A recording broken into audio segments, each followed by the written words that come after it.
Bonjour Nathalie Zajda. Bonjour Rudy. Alors aujourd'hui Nathalie, vous allez nous parler de guérison. Oui Rudy, et d'une pratique thérapeutique particulière qu'on appelle l'incubation. Alors qu'est-ce que c'est que l'incubation ?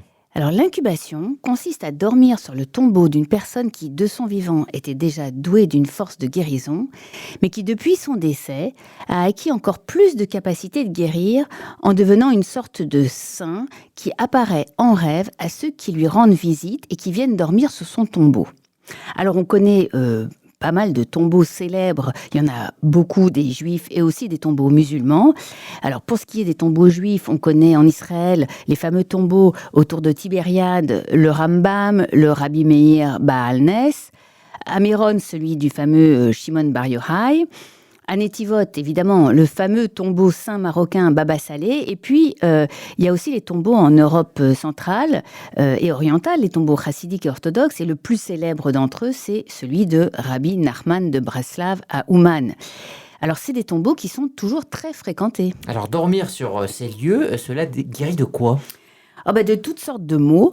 On vient pour guérir de la dépression, de la folie, de maladies physiques aussi. On peut demander, même certains tombeaux sont des spécialistes.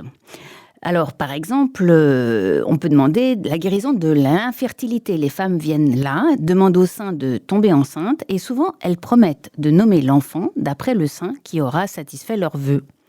Alors, si je vous parle de cette pratique, Rudy, c'est parce que je viens de lire le livre que publie Lola Lafont aux éditions Stock dans la fameuse collection Ma nuit au musée, vous savez. Lola Lafont a choisi de passer la nuit dans la fameuse maison d'Anne Frank à Amsterdam. Alors passer une nuit dans un musée, puis écrire un livre qui en est inspiré, c'est la consigne de cette collection. Or, la maison d'Anne Frank, si c'est un musée, en réalité est un lieu certes visité par plus d'un million de visiteurs par an, mais un musée dans lequel il n'y a pas d'œuvre d'art, un lieu dans lequel, en fait, il n'y a pratiquement rien à voir. C'est un petit appartement au-dessus de l'entreprise de Monsieur Frank, dans lequel Anne Frank, sa famille et 2 autres familles juives se sont terrées pendant 2 ans, avant d'être dénoncés, arrêtés et déportés en camp nazi, d'où seul Monsieur Frank, le père d'Anne Frank, reviendra. Et c'est l'endroit où Anne Frank a rédigé son fameux journal. Un espace morbide, une sorte d'antichambre de la mort, de tombeau sans cadavre. Alors pourquoi Lola Lafont a-t-elle choisi de passer une nuit dans ce musée tombeau ? Alors c'est précisément ma question. Qu'est-ce que Lola Lafont est venue demander à Anne Frank, qui est devenue depuis une sorte de sainte universelle, Anne Frank, en passant une nuit donc dans ce tombeau vide ?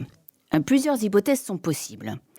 Lola Lafont a-t-elle souhaité rentrer en communion avec son double, une adolescente écrivaine, talentueuse, qui, si elle était restée en vie, serait probablement devenue une écrivaine à succès ?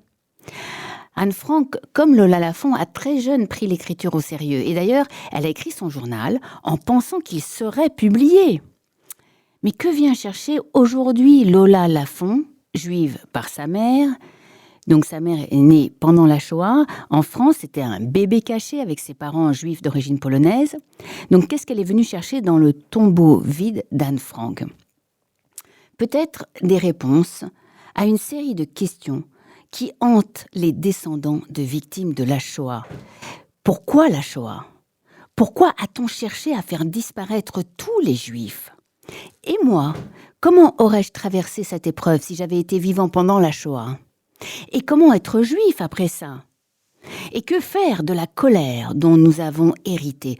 Or, pour le dire autrement, que faire de tous ces deuils impossibles ? Alors d'après vous, est-ce que Lola Lafont a reçu la visite d'Anne Frank pendant sa nuit dans cette maison ? Est-ce que la jeune fille assassinée par les nazis a répondu aux questions de l'auteur ?